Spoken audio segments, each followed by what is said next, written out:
내가 너를 축복하노라. 오늘 말씀 메시지와 동일한 귀한 말씀입니다. 찬양입니다. 하나님의 축복하심이 늘 함께 하기를 바랍니다. 진심으로. 그리고 언제나 우리 모든 성도들 하나님의 은혜 속에 살아가는 축복이 있기를 바랍니다. 성경 가운데 한 절만 가지고 기독교를 설명할 수가 있습니다. 성경 가운데 그 한 절이면은 하나님이 어떤 분인지, 기독교가 어떤 종교인지를 설명하는 그런 유명한 구절이 바로 여러분 아실 수 있는 대로 요한복음 3장 16절의 말씀입니다. 우리 함께 한번 읽고 같이 보겠습니다. 요한복음 3장 16절. 하나님이 세상을 이처럼 사랑하사 독생자를 주셨으니 이는 그를 믿는 자마다 멸망치 않고 영생을 얻게 하려 하심이라. 여기에 최고의 7가지의 특징이 나옵니다. 그 유명한 맥스 루케이더라고 기독교 베스트셀러죠. 그런 작가 산안토니오 목사님이신데 그 목사님 316이라는 책, 워크북, 유스그룹을 위한 책인데 그 책에서 이 요한복음 3장 16절에 최고의 7가지를 설명하고 있습니다.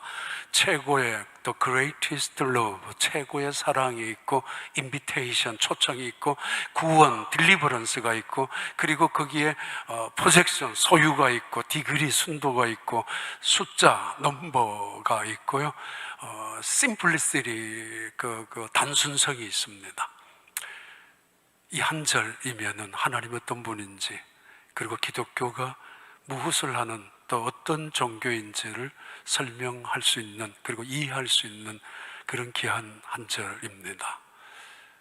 아주 어렸을 때 교회 가서 불렀던 찬양이잖아요. 하나님이 세상을 이처럼 사랑하사 독생자를 주셨으니 누구든지 저를 믿으면 멸망하지 않고 영생을 얻으리로다. 요한복음 3장 16절. 이게 뭐 박수 꺼지 뭐 말도 안 된다.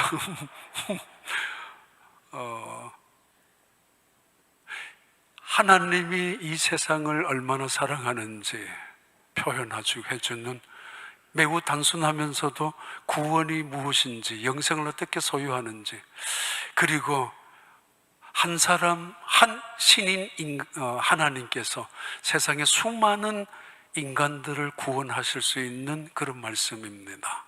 그러면서 하나님은 자신을 선포하고 또 계시하는 말씀이 요한 1서에 4장 5장에는 아주 끊임없이 반복적으로 나오는 말씀이 있는데 요한 1서 4장 10절의 말씀입니다. 한번 읽어봐요. 사랑은 여기 있으니 우리가 하나님을 사랑한 것이 아니요 하나님이 우리를 사랑하사 우리 죄를 속하기 위하여 화목제물로 그 아들을 보내셨습니다. 16절 17절. 하나님이 우리를 사랑하시는 사랑을 우리가 알고 믿었노니 하나님은 사랑이시라. 사랑 안에 거하는 자는 하나님 안에 거하고 하나님도 그의 안에 거하시느니라. 하나님을 우리가 어떻게 표현할 수 있는가? 전능자요, 창조주요, 영원한 자요, 구속자요, 여러 가지 말로 때로는 거룩한 자요, 공의로우신 분이요 설명하고 표현하지만은 그러나 그 한마디로는 충분하지는 않습니다. 하나님은 사랑이시다라는 이 단어 하나에 한 문장에는 얼마든지 하나님이 어떤 분인가를 설명할 수 있는 충분한 그 의미가 포함되어져 있습니다. 하나님은 사랑이시다. 그 사랑 안에 온전히 거하는 자가 하나님을 믿는 믿음의 사람이고 그 사랑 속에서 하나님을 만날 수 있고 하나님을 볼 수 있다라고. 그리고 그 사랑은 이웃과 함께 나타나는 사랑이라고 우리에게 그렇게 설명하고 있습니다. 만약에 이웃을 사랑하지 못하는 사람이 하나님을 사랑한다고 말하면 그것은 거짓말하는 것이라고까지 말하고 있고 때로는 우리가 담대하지 못하고 불안하고 답답하고 어려움을 당하는 이유, 염려하는 이유는 하나님의 사랑을 믿지 못하는 까닭이라고 하나님과에 대한 사랑, 이웃과에 대한 사랑을 설명해 주고 있습니다. 아무튼 하나님은 사랑이시다라는 이 한 절 또는 이 한 단어는 하나님의 속성을 우리에게 충분히 설명하고 있습니다. 그 하나님의 사랑, 오늘 이사야 49장에 세 가지의 표현, 비유로 설명합니다. 하나는 손바닥에 새긴 사랑, 두 번째는 성벽 같은 사랑, 세 번째는 전통에 가득한 화살 같은 사랑이라고 하나님의 사랑을 우리에게 표현해주고, 이스라엘 민족을 향하여 그 하나님의 천년 동안 내려온 그 사랑, 절절한 하나님의 그 사랑을 비유로 설명해주고 있습니다. 손바닥에 새긴 사랑, 하나님의 축복이죠. 하나님이 축복하고 싶어서 손을 내밀어 주시면서 봐라, 이 손바닥을 봐라, 여기에 너 이름이 새겨져 있지 않느냐라고. 이사야 49장 14절 16절까지 말씀 볼까요? 오직 시온이 이르기를 여호와께서 나를 버리시며 주께서 나를 잊으셨다 하였거니와 여인이 어찌 그 젖먹는 자식을 잊겠으며 자기 태에서 난 아들을 긍휼히 여기지 않겠느냐. 그들은 혹시 잊을지라도 나는 너를 잊지 아니할 것이라. 내가 너를 내 손바닥에 새겼고 너의 성벽이 항상 내 앞에 있나니. 손이 우리 인체가 다 신비롭지만은 손이 신비로운 것 중에 하나라고 합니다. 우리 몸에 뼈가 206개라고 그랬죠. 전체 어린아이 때는 276개로 갖고 나와서 나중에는 206개로 한 70개 정도가 붙으면서 하나가 되고 206개인데 206개 우리 뼈 중에 손과 발이 차지하는 뼈가 106개입니다. 반 이상이 손바닥과 발바닥에 포함되어져 있는 뼈라고요. 그만큼 뼈마디가 특히 손에는 많이 있는데 한 손바닥 안에 뼈가 27개 마디가 있다고 합니다. 27개. 두 개면 54개.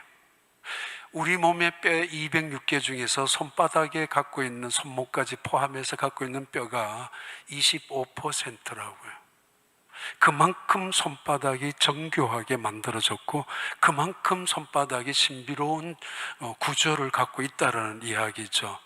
물론 신경세포가 오장육부와 연결되고 특별히 뇌와 연결되기 때문에 더 중요하기도 하지만은 이 뼈 54개의 뼈, 인공지능이 아무리 발달했다 할지라도, 로봇을 아무리 영국에서 일본에서 굉장히 만들었다 할지라도 인간이 가지고 있는 손 하나를 제대로 만들 수 없었습니다. 나중에 손가락을 움직이는 거, 그래서 그들이 잔치를 벌일 만큼 로봇 그냥 이렇게 나가잖아요. 그러다가 어느 순간 손가락을 움직이게 하는 것을 만들었지만은 아이작 뉴턴이 이야기했죠. 만약에 인간이 이 엄지손가락이 어떤 역할을 하고 얼마나 신비로운지를 제대로 알기만 한다면은 우리는 하나님 앞에 무릎을 꿇고 겸손하지 않을 수가 없다고. 우리 27개의 뼈, 54개의 뼈를 가지고 있는 이 손바닥, 그 중에 엄지의 역할, 이거 굉장한 의미를 말합니다. 하나님께서 내가 너의 이름을 I have written your name, 내가 너의 이름을 손바닥에, 나의 손바닥에, my palms of my hands, 내 손바닥에, 내 뒷면에 새겼다라는 이 단어, 이 손바닥이라는 단어는 카프라는 단어를 쓰는데 손바닥이 되지만은 뼈를 말합니다. 손뼈에다가 새기기 위해서는 뼈마디가 부러질 것이고, 뼈를 새기기 위해서는 손바닥을 찢어야 될 것이고 피를 흘려야 된다라는 카프를 말합니다. 그냥 단순히 너의 이름을 새긴 것이 아니라 옛날 영어 버전에서는 너를 새겼다고 하죠. I have engraved you. 너를 내 손바닥에 새겨 놓았다고. 너의 얼굴, 너의 이름, 너의 과거, 너의 실수, 너의 모든 것을, 아니 뼘마디를 부러질 만큼 뼘마디 마디마디 속에다가 심어 놓았고 뿌려 놓았다고, 저거 새겨 놓았다고. 옛날에 무슨 타투가 있었겠습니까만 요즘 사랑하는 사람들끼리 때로는 타투를 서로가 만들기도 하고 어떤 사람은 취미 삼아서 온몸에 그 문신을 새기기도 합니다만은 때로는 지울 수도 있죠. 변질되거나 변덕을 부려서 지울 때도 있고 그거 수술해가지고 없앨 때도 있지만은 하나님은 그런 타투가 아니라 그 우리의 뼈에다가 우리를 새기신다고, 나의 이름과 나를 새기신다고, 영원히 잊지 않겠다는 뜻입니다. 이스라엘 백성들은 지금 이런 상황에 놓여져 있습니다. 하나님은 우리를 잊으셨는가 아닌가? 왜 30년, 50년, 70년이 되어 가는데도 포로 생활 속에 그대로 두느냐 말이야. 이런 생각 때문에 하나님은 우리를 버리시지는 않았을까? 왜 우리를 방치해 두고 계시는가? 정말 하나님이 계신다면, 하나님의 언약을 지키시는 분이라면, 하나님의 능력이 있다면 왜 우리를 이대로 내버려 두고 계시느냐 말이야. 그런 원망과 탄식을 하고 있는 그때 하나님의 대답입니다.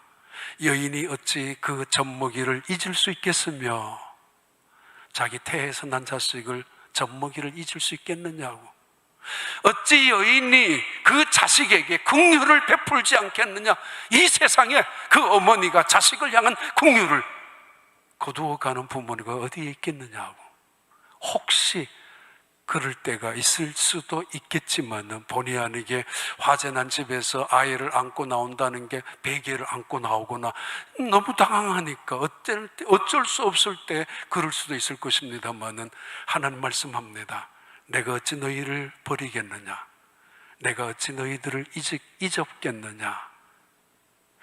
그 아이를, 이스라엘 백성들을 태에서 난 자식보다 더 귀한 존재로, 이스라엘 백성들을 젖먹이고 키우는 자식들보다도 더 존귀한 존재로 여기고 있다라는 의미입니다.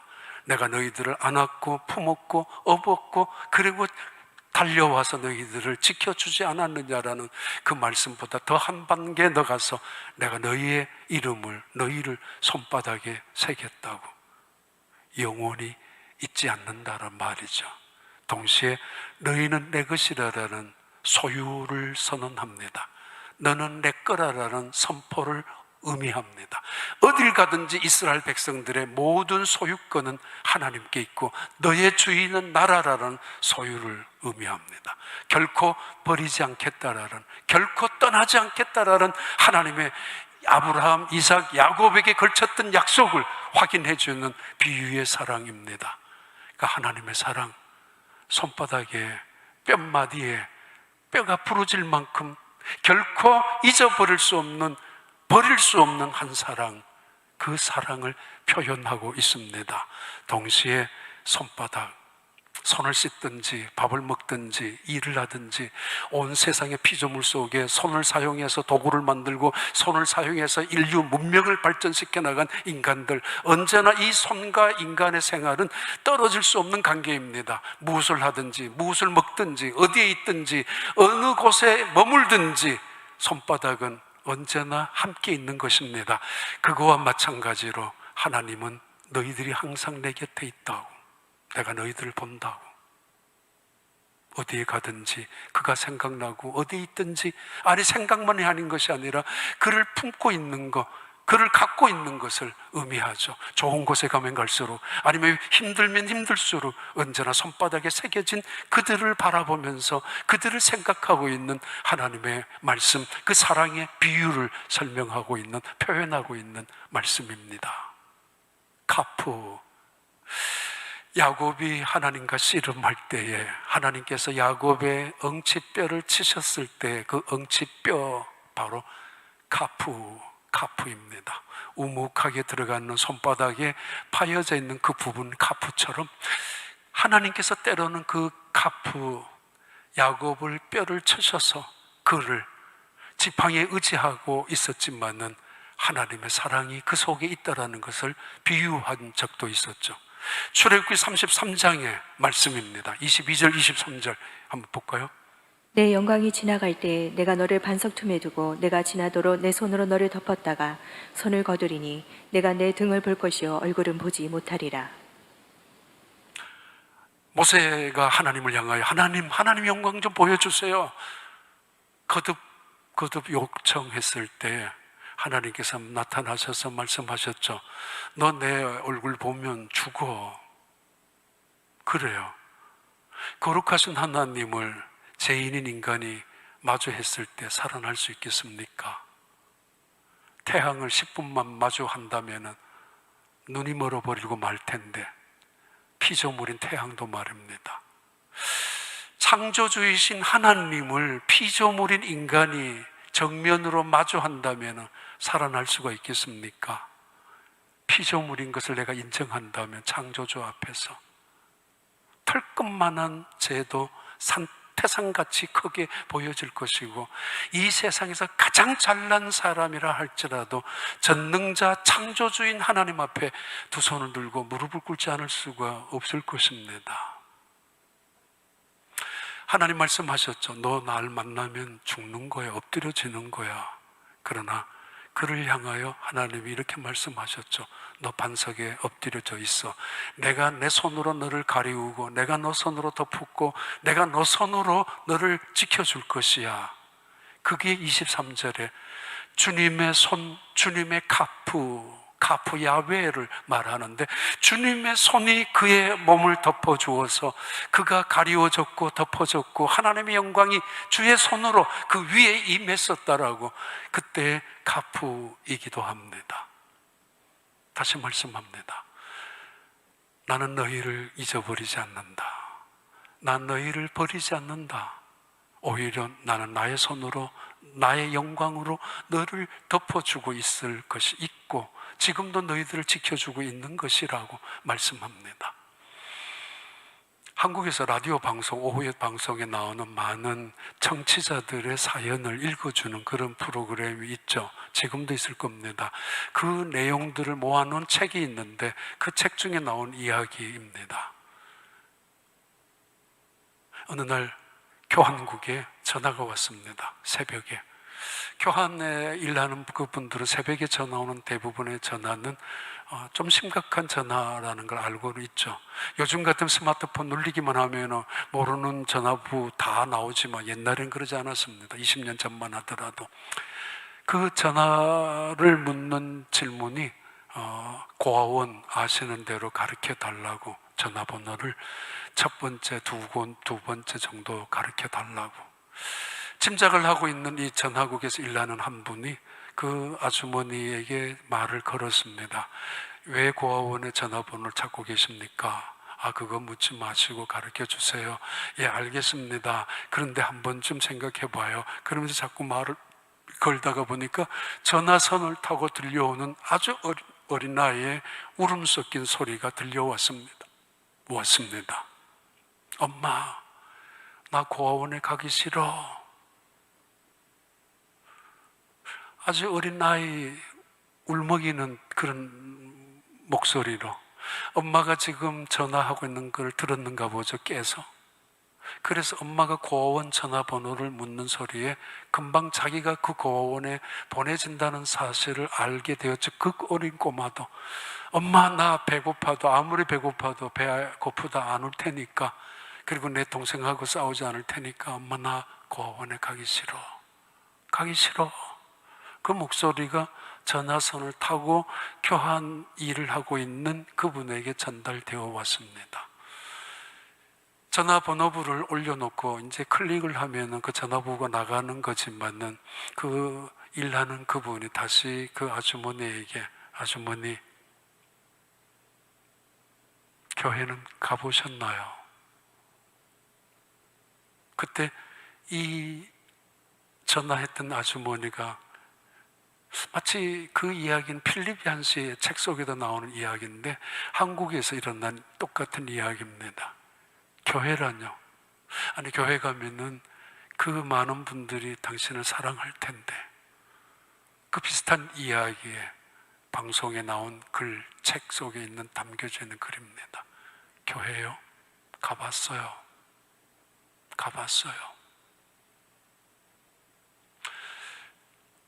이건 제가 TV에 본 겁니다. 이것도 한 20년 전쯤 어느 방송국에서 취재하는 추적일이 PD 수첩이니 그런 비슷한 이야기 가운데 제가 직접 본 생생한 방송 영상입니다. 어떤 여자 2명이 어린아이를 데리고 시립보호소 입구로 찾아오는 건데, 그것을 방송하기 위해서 추적하고 있는 망원 렌즈로 아주 멀리서 찍고 있는 그런 프로그램이었습니다. 물론 그분들의 얼굴을 자막 희미하게 처리를 했지만 일부러. 그런데 그 손을 붙잡고 따라온 아이, 짐작을 하고 있죠. 내가 버려질 수 있다라는 거, 지금 엄마가 나를 버리고 있다라는 거. 시립보호소에서는 아마 연락을 해서 몇 시까지 경비원 사무실에 놓을 테니까 데려가세요라고 연락을 했겠죠. 차마 혼자는 그 짓을 못하니까 자기 친구이든 동생이든 이모이든 뭐 데리고 같이 여자 둘이 갔는데, 이 아이는 엄마 옷자락을 악착같이 손을 잡기도 하고 손을 뿌려치니까 옷을 잡고 안 놓치려고 멀리서 촬영을 했는데, 이 아이가 안 떨어지려고 어쩔 수 없이 그 아이를 문 입구에 경비소에 띄워놓자마자 둘이 여자가 달려 나오는데, 이 아이가 경비원의 손을 뿌려치고 엄마를 달려 나옵니다. 그러면서 소리치는 소리를, 엄마, 엄마, 나 무서워.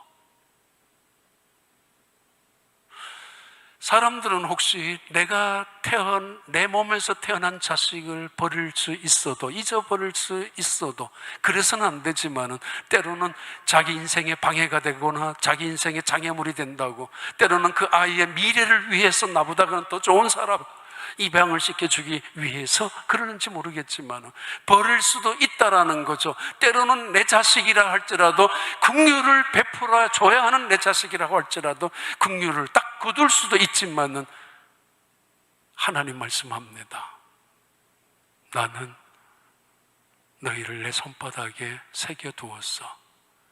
뼈가 부러질 만큼 너희들 하나하나 새겨두어서 내 뼈, 이 27개 뼘마디들, 그것이 다 너희야, 너란 말이야. 그런 말씀이죠. 닥터 지바고,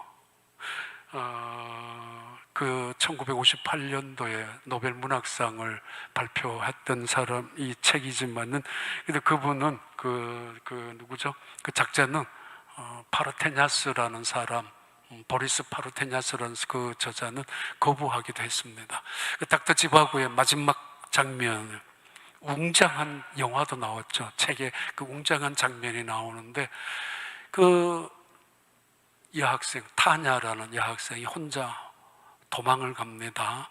요즘 아프가니스탄처럼 러시아 볼셰비키 혁명을 중심으로 해서 러시아의 그 정치, 사회 전체가 혼란으로 뒤집어졌을 때에 많은 지식인들이 그 사회를 도피해 나가는, 떠나가는 그런 때에 엄청난 인파가 혼란 속에서 피신하고 도주하고는, 이때 타냐라는 한 여학생이 아버지를 잃어버렸습니다. 그때 이 장군이 타냐한테 이렇게 묻죠. 너 아버지 어디 갔느냐고. 코마로프라는 장군인데, 너 아버지 어디 갔어? 왜 네 혼자 오냐고. 이렇게 벌벌 떨면서 도망가느냐고.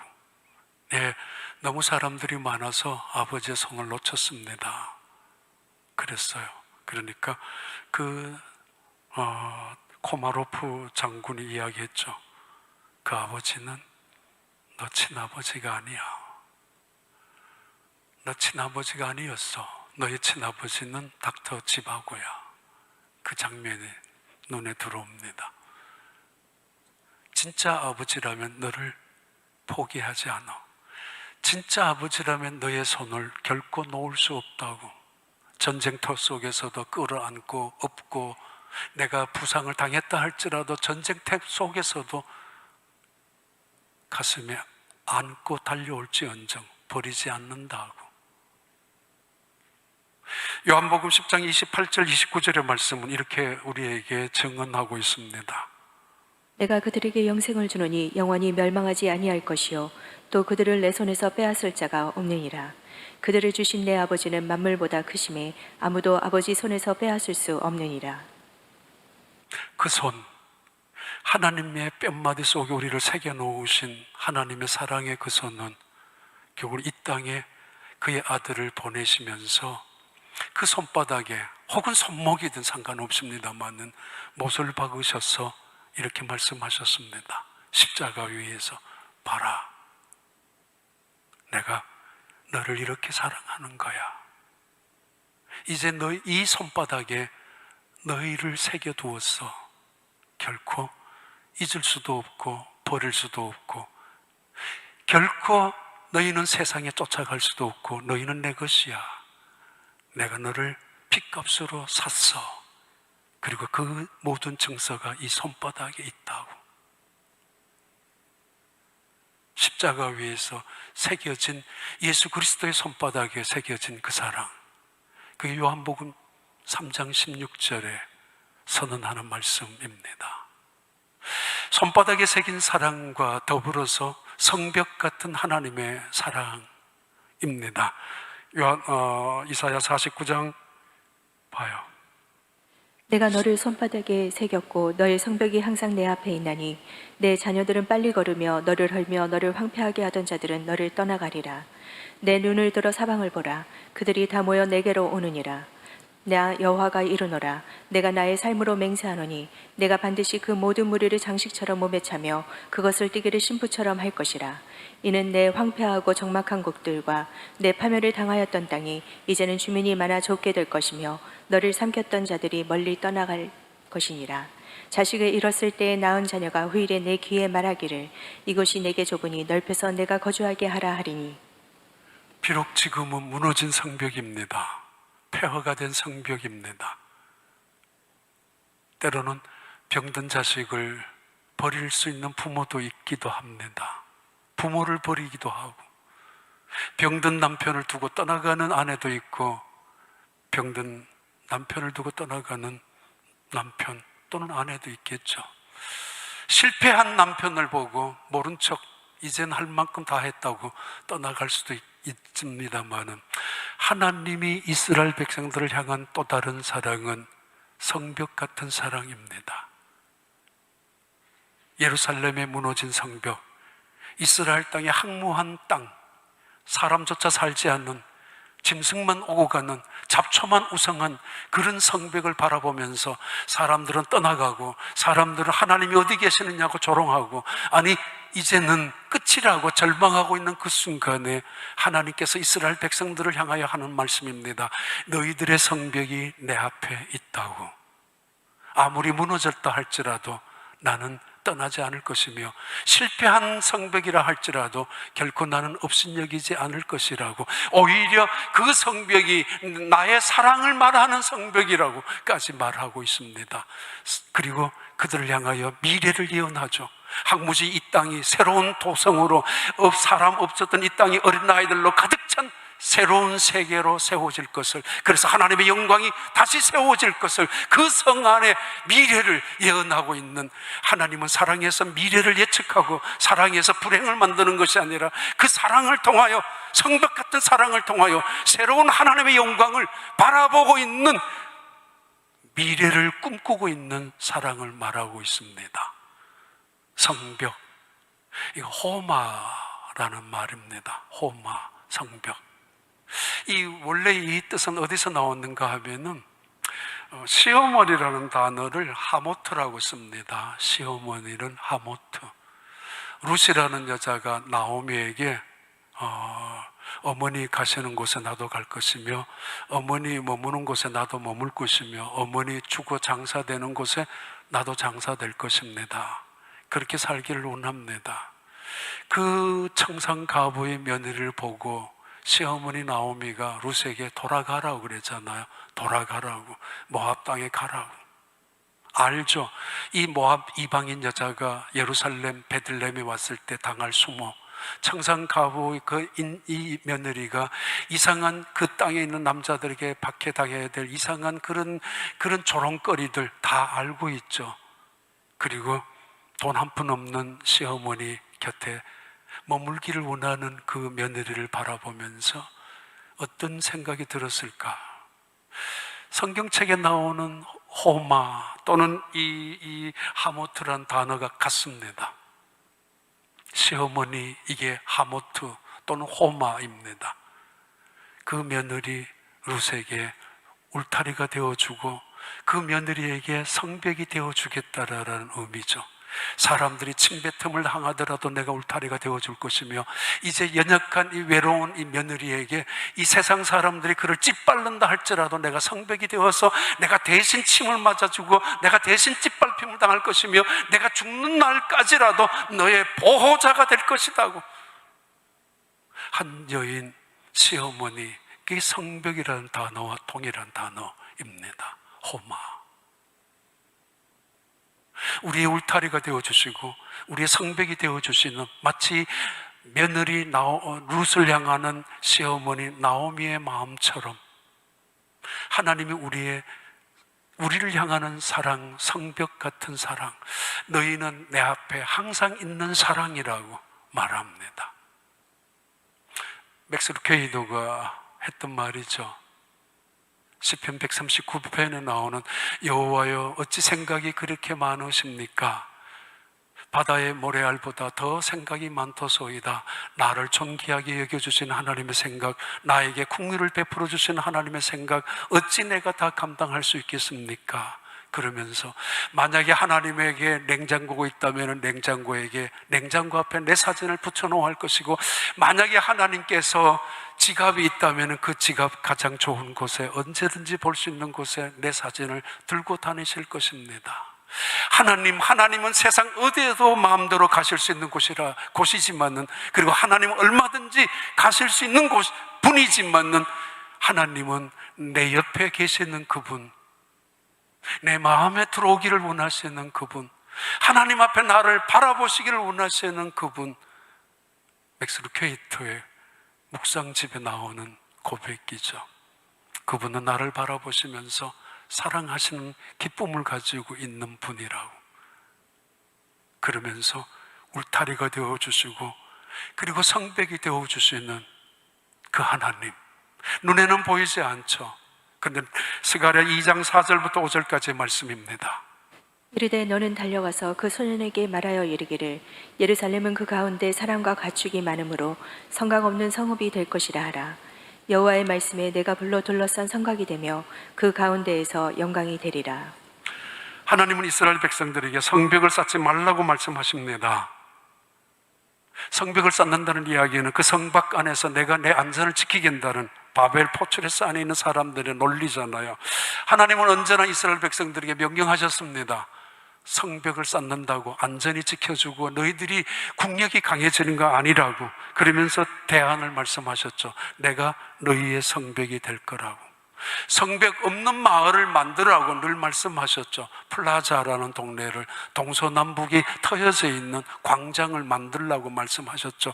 그러나 눈에 보이지 않는 성곽을 하나님께서 내가 너희의 불성곽이 되겠다고, 불타는 성곽이 엘리사의 종 게하시가 보았던 것처럼 하나님께서는 눈에는 보이지 않지만은 이스라엘 백성들을 지켜주는 불담을 통해서, 불성곽을 통해서 그들을 지켜주시겠다라는 하나님의 사랑을 말씀하시는 것입니다. 눈에 보이는 성벽을 쌓고 올리고, 그래서 그 안에서 안전을 지키려고 하는 세상의 모든 나라들은 다 망한 거 아니냐라고 말씀하고 있습니다.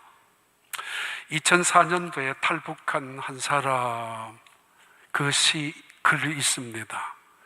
정말 너무도 감동적인 시인데, 이분이 2004년 탈북을 했지만 그 전에 평양의 동대원 구역 시장에서 생생하게 목격했었던 목격담입니다. 그때 일을 기억하면서 지은 시입니다.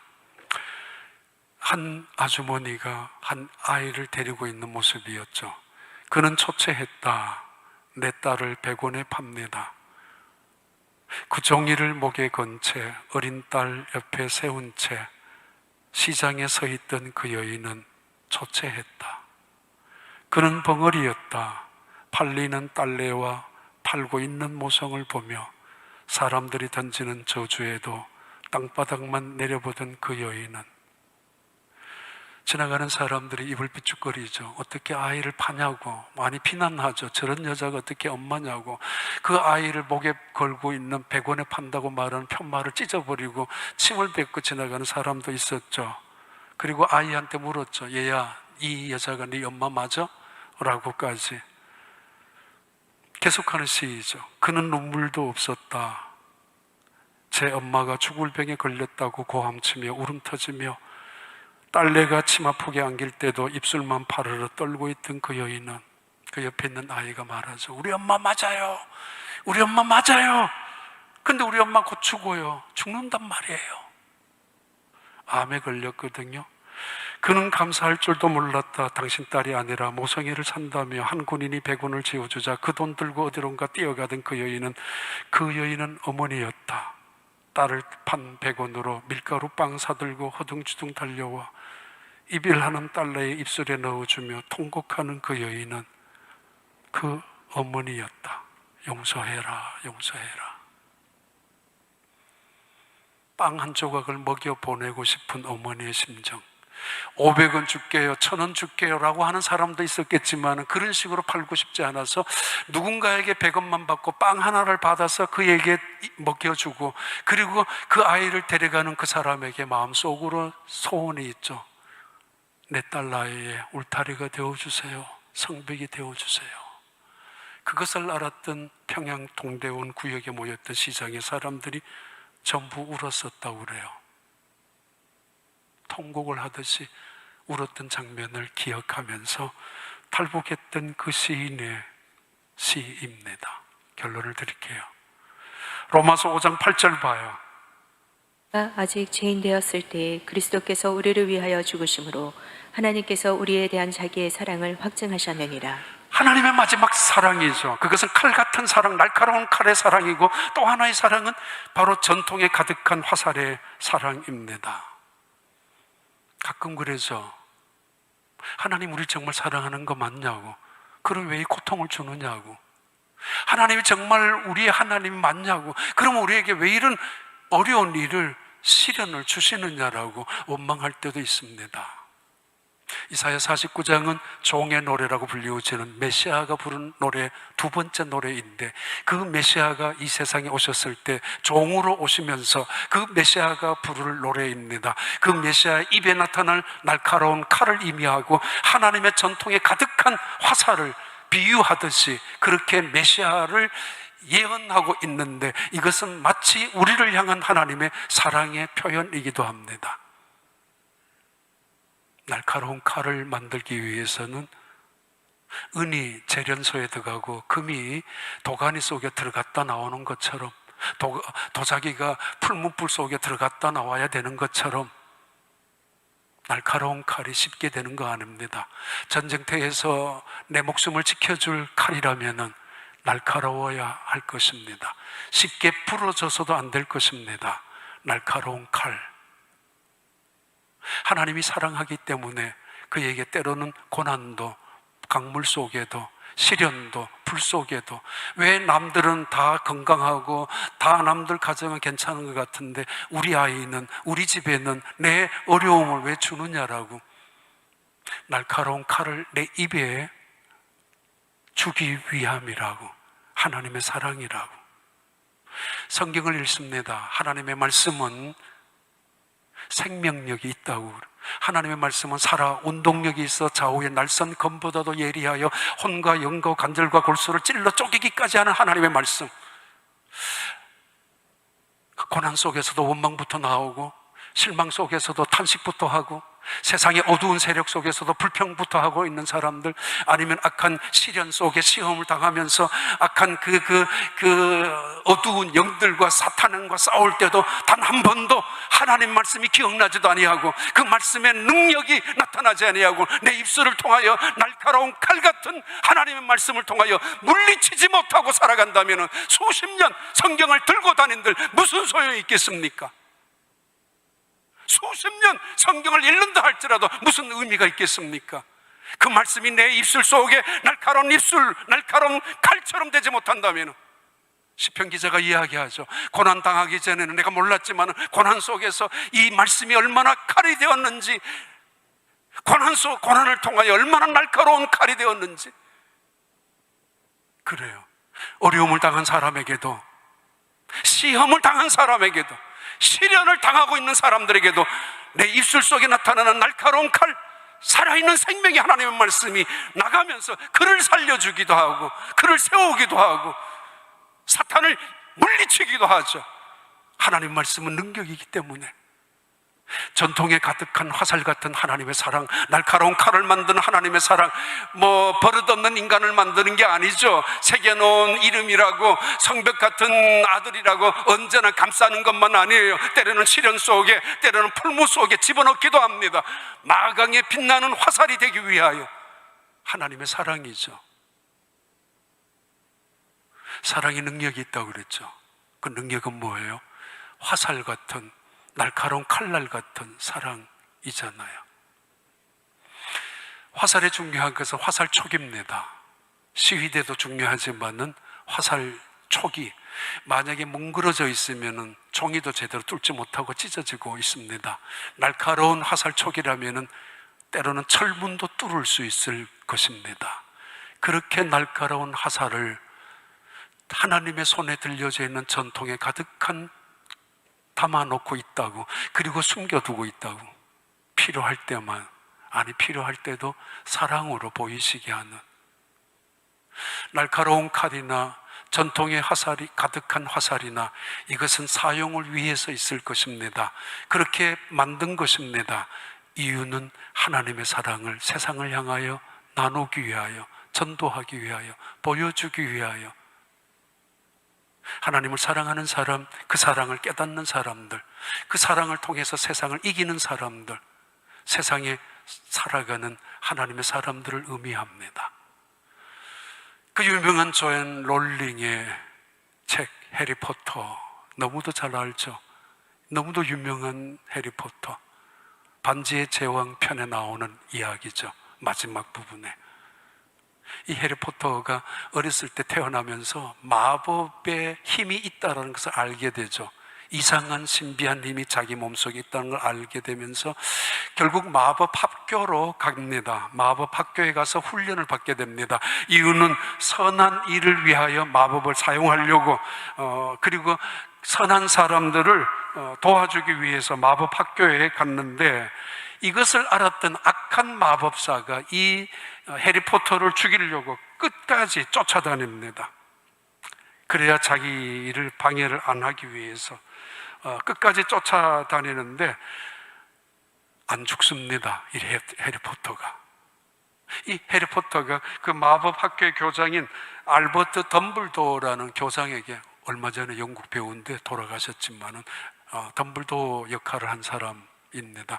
그분에게 찾아가서 해리포터가 묻죠. 선생님, 왜 저 악한 마술사가 나를 번번이 죽이지 못합니까? 이때 덤블도어, 그 마법학교의 교장 선생님이 해리포터에게 이렇게 말합니다. 악한 사람은 사랑이 뭔지 몰라. 악한 생각을 품고 살아가는 사람들은 용서도 몰라. 무엇인지 사랑도 모르고 용서도 몰라. 희생이라는 건 더더구나 몰라. 그가 너를 죽이려고 할 때마다 너를 지켜주고 있는 힘은 너의 어머니의 힘이야. 대신해서 해리포터 대신해서 엄마가 죽었거든요. 악한 그 마술사가 이 해리포터를 죽이려고 할 때 대신 엄마가 죽었단 말이에요. 그 희생하는 엄마의 희생, 사랑, 그 흔적이 해리포터 이마에 번개 자국으로 남아 있습니다만은 그 교장이 말하죠. 이 흔적, 너를 향한 어머니의 사랑의 흔적이지 않느냐. 그리고 그것은 사실이야. 지금도 너의 어머니는 너를 사랑하고 있어. 그것은 어머니가 떠나도 여전히 사실이란 말이야. 그래서 악한 자는 너를 해할 수 없다고 말합니다. 로마서 8장 35절부터 우리 한번 읽고 마치겠습니다. 로마서 8장 35절부터 나오는 말씀입니다. 누가 우리를 그리스도의 사랑에서 끊으리요? 환난이나 공고나 박해나 기근이나 적신이나 위험이나 칼이랴. 기록된 바 우리가 종일 주를 위하여 죽임을 당하게 되며 도살당할 양같이 여김을 받았나이다 함과 같으니라. 그러나 이 모든 일에 우리를 사랑하는 이로 말미암아 우리가 넉넉히 이기느니라. 내가 확신하노니 사망이나 생명이나 천사들이나 권사자들이나 현재일이나 장래일이나 능력이나 높음이나 깊음이나 다른 어떤 피조물이라도 우리를 우리 주 그리스도 예수 안에 있는 하나님의 사랑에서 끊을 수 없으리라. 두 가지 사랑이죠. 하나의 사랑은 하나님이 우리를 향하는 사랑. 그 사랑은 환난이나 공고나 핍박이나 기근이나 위험이나 적신이나 어떤 칼 속에서도 하나님은 우리를 절대로 끊지 않는다는 사랑, 그 사랑에 대한 확신입니다. 그리고 살아가면서 그 사랑을 확신하기에 담대한 믿음으로 살아가고 있죠. 현재일이나 장래일이나 높음이나 깊음이나 건사자들이나 천사들이나 죽음이나 생명이나 이 모든 세상에 일어나는 수만 가지 사건, 재난, 재앙 속에서도 나는 이긴다라고, 넉넉히 이긴다라고, 내가 하나님을 사랑하듯 하나님은 나를 사랑하기 때문에 이 사랑 하나 자유와 담대함과 힘과 능력이 있는 것을 알았던 사도 바울의 선포와 고백, 승리의 계가입니다. 내가 이 세상을 넉넉히 이긴다라고. 이유는 하나님의 사랑 때문에. 기도하겠습니다. 여호와 하나님 아버지, 주가 우리를 사랑하듯 때로는 주님께서 우리를 묻고 계시는 말씀, 너도 나를 사랑하느냐? 예, 주님을 사랑합니다. 내 사랑 안에 거하라고.